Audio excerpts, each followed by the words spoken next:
नमस्कार दोस्तों, आज मैं आपके लिए एक नई शुरुआत के साथ सामाजिक विज्ञान की कक्षा 6 के साथ साथ कक्षा 7, 8, 9, 10, 11, 12 के लिए भी जो पुस्तकें लगती हैं 11वीं 12वीं में, उनका भी अध्ययन करने के लिए इस चैनल पर वीडियो डालेंगे।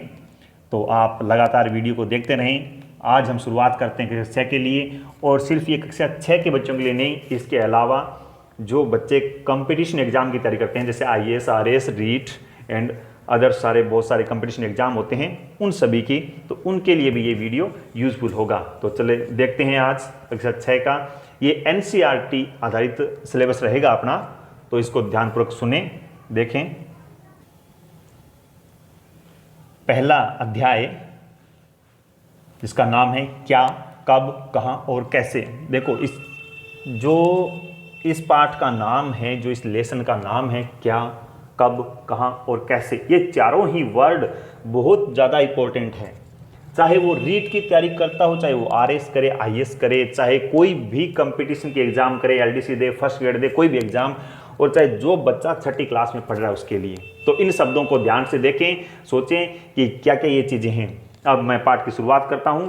मैं आपको बीच बीच में वो क्वेश्चन बताऊंगा जो एक बच्चे को भी और जो एग्जाम की तैयारी कर रहा है, चाहे कोई भी कंपटीशन एग्जाम हो, चाहे REET, RAS, first grade, IAS कोई भी हो, उसके काम आएंगे। तो ध्यानपूर्वक सुने। एक लड़की का किरदार निभाया रशीदा ने। रशीदा का नाम लिया। रशीदा बैठी अखबार पढ़ रही थी। अचानक उसकी निगाह एक सुर्खी पर पड़ी। 100 साल पहले। क्या शब्द लिया यहाँ पर? 100 साल पहले। तो इस 100 साल का मतलब क्या है?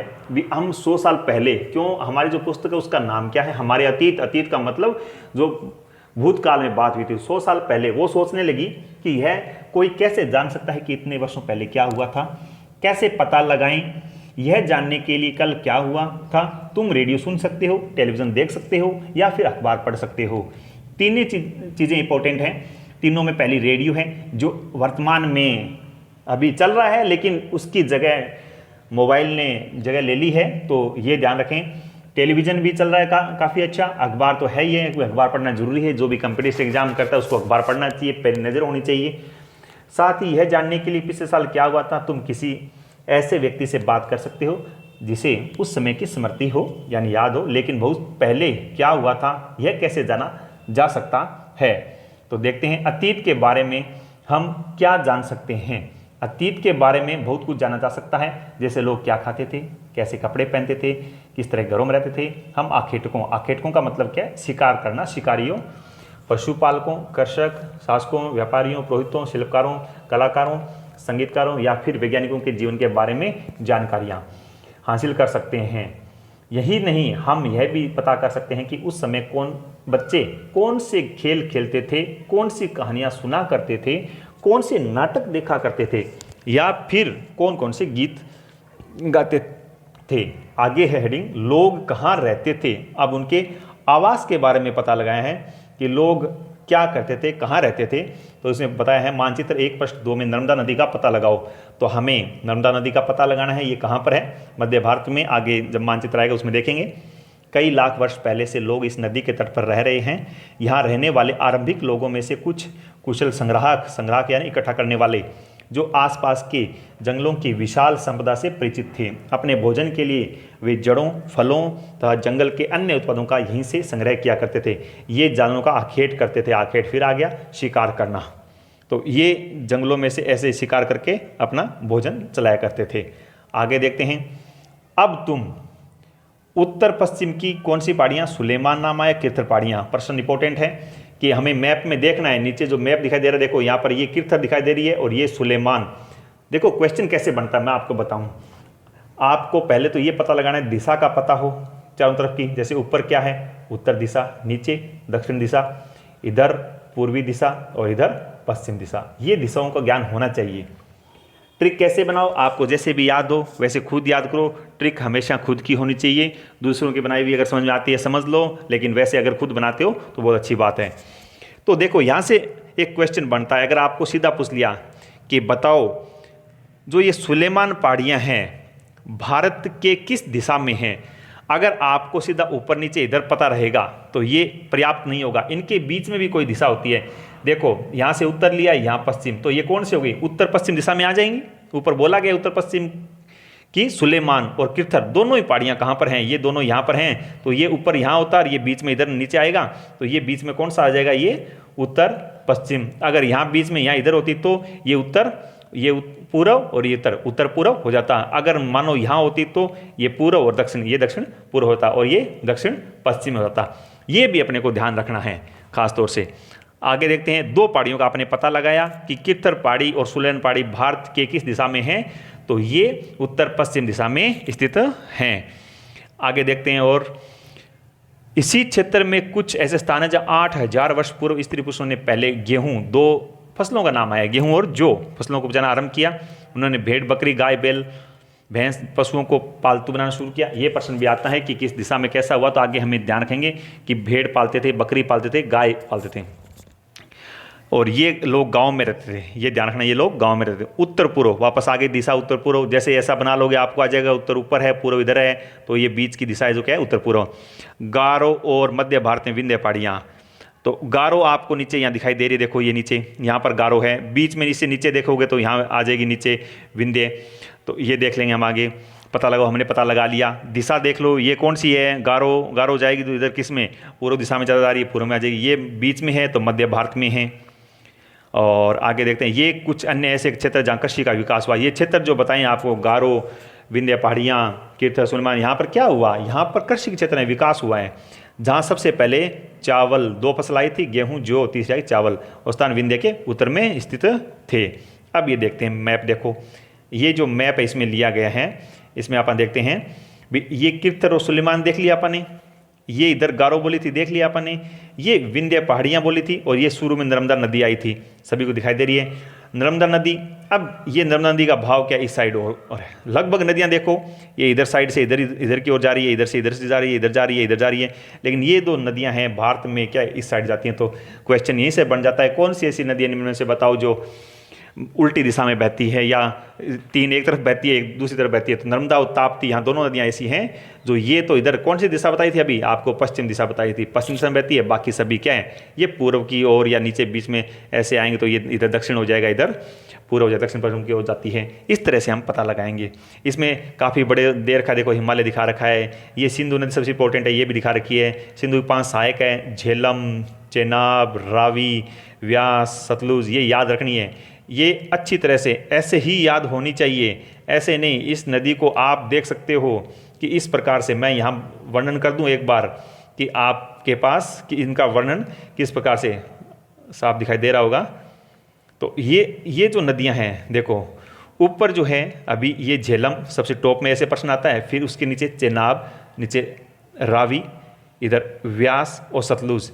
ये प्रश्न ऐसे क्रम में भी पूछ लेते हैं, इस क्रम में भी पूछ लेते हैं, ठीक है। कौन सी नदी कहाँ पर मिलती है ये प्रश्न तो इसका इंपॉर्टेंट होता है। प्रश्न कैसे पूछता है ये बहुत बड़ी इंपॉर्टेंट बात है। अगर ये आपको समझ में आ गए तो मैं बोलता हूँ दुनिया का कौन सा भी एग्जाम हो आप कैसे भी उसको फाइट कर सकते हो। आगे देखते हैं, चलिए।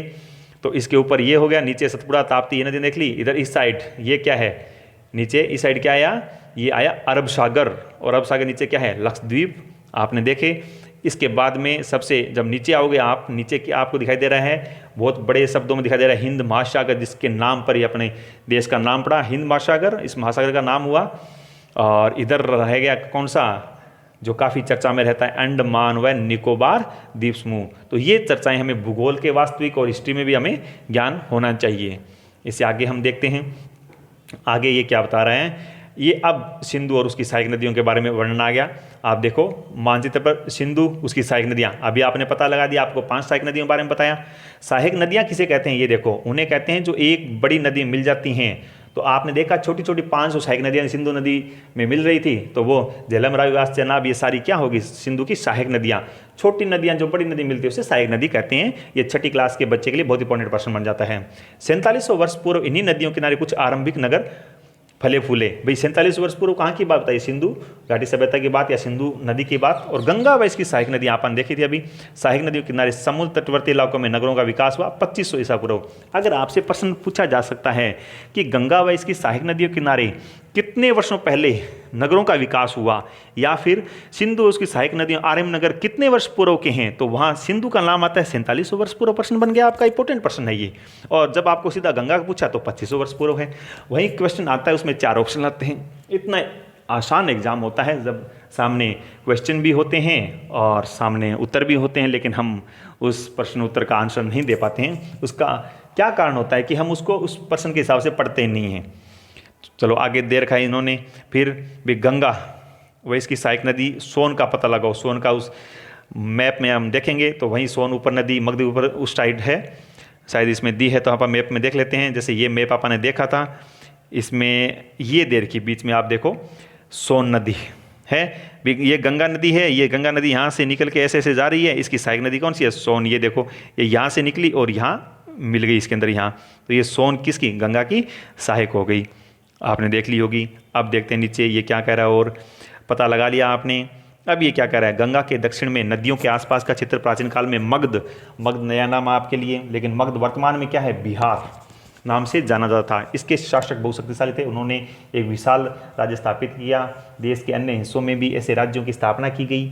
लोगों ने सदैव उपमहाद्वीप के एक हिस्से से दूसरे हिस्से तक यात्रा की। कभी कभी हिमालय जैसे ऊंचे पर्वतों, पहाड़ियों, रेगिस्तान, नदियों तथा समुद्र के कारण यात्रा जोखिम भरी होती थी, फिर भी ये यात्रा उनके लिए असंभव नहीं थी। अतः कभी लोग काम की तलाश में तो कभी प्राकृतिक आपदाओं के कारण एक स्थान से दूसरे स्थान जाया करते थे। कभी कभी सेनाएं दूसरे क्षेत्रों पर विजय हासिल करने के लिए जाती थीं। इसके अतिरिक्त व्यापारी कभी काफिले में तो कभी जहाजों पर अपने साथ मूल्यवान वस्तुएं लेकर एक स्थान से दूसरा स्थान जाते रहते थे। धार्मिक गुरु बोला इन्होंने कि धार्मिक गुरु लोगों को शिक्षा और सलाह देते हुए एक गांव से दूसरे गांव था एक कस्बे से दूसरे कस्बे जाया करते थे। कुछ लोग नए और रोचक स्थानों को खोजने की इच्छा में उत्सुकता वश भी यात्रा किया करते थे। इन सभी यात्राओं से लोगों को एक दूसरे के विचारों को जानने का अवसर मिलता था या मिला। आज लोग यात्राएं क्यों करते हैं? एक बार फिर से मानचित्र एक को देखा आपने, वहाँ पहाड़ियाँ देखी, पर्वत देखे, समुद्र इस उपमहाद्वीप की प्राकृतिक सीमा का निर्माण करते हैं। हालांकि लोगों के लिए इन सीमाओं को पार करना आसान नहीं था। जिन्होंने ऐसा चाहा वे ऐसा कर सके, वे पर्वतों की ऊंचाई को छू सके तथा गहरे समुद्रों को पार कर सके।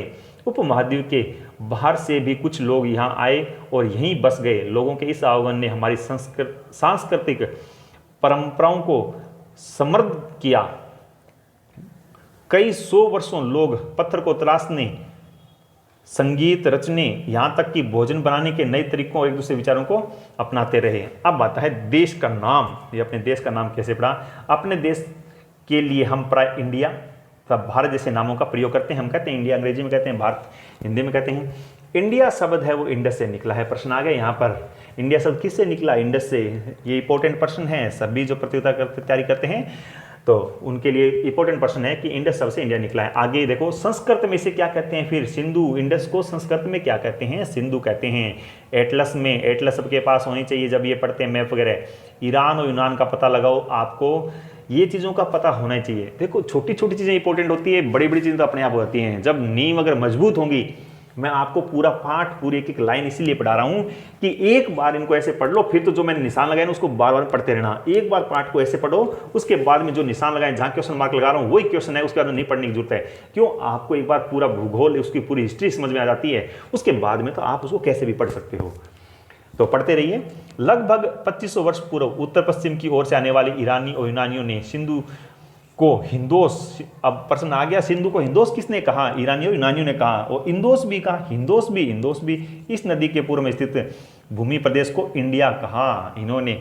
ईरानियों यूनानियों ने क्या नाम दिया? भारत को इंडिया, और सिंधु नदी को क्या दिया? हिंदोस और इंदोस। ये इंपॉर्टेंट प्रश्न हो गए, यहाँ पर ध्यान रखना है। भारत का प्रयोग उत्तर पश्चिम में रहने वाले लोगों के लिए एक समूह के लिए किया जाता था। इस समूह का उल्लेख संस्कृत की आरंभिक 35 वर्ष पुरानी है कृति ऋग्वेद में मिलता है भाई, और बाद में इसका प्रयोग देश के लिए होने लगा। ऋग्वेद इंपॉर्टेंट प्रश्न है। ऋग्वेद कब का है, कितना पुराना है, कि कहाँ कहाँ हमारा है, ये बाद में आगे पढ़ेंगे अपन इसके बारे में।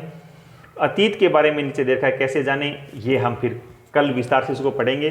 तो आज जो ये मेरा लेसन है मैं आपको बता रहा हूँ कि इसको पढ़ते रहिए मेरे साथ। रोजाना आपको NCERT आधारित सिलेबस कर दिया राजस्थान के अंदर भी, तो राजस्थान के जो कक्षा 6 के बच्चे हैं वो इस लेसन को पढ़ सकते हैं। अगर उनके पास किताब नहीं है, इसीलिए मैंने इस किताब को उठाया है, आप इस किताब में से देखकर प्रश्न उत्तर भी लिख सकते हैं उनके उत्तर भी लिख सकते हैं और उनको याद भी कर सकते हैं। दूसरी किताब अगर नहीं आती है तो ऑनलाइन डाटा भी आपके पास आ चुका है। किताब के अंदर से मैंने पढ़ाया इसीलिए कि आपको किताब भी मिल जाए, किताब भी उधर से खोजने की जरूरत ना पड़े। और बाकी जो कंपटीशन वाले हैं वो तो इसको लगातार जरूर पढ़ते हैं। रीट के लिए तो खास तरीके से जो 6ठी 7वीं 8वीं किताबें बहुत इंपॉर्टेंट है। अगर 9वीं 10वीं पढ़ें तो और अच्छी बात है, और 11वीं 12वीं पढ़ें तो और अच्छी बात है। जो बीएड कर चुके हैं उनके लिए तो बहुत ही फायदेमंद रहेगी ये क्लासें।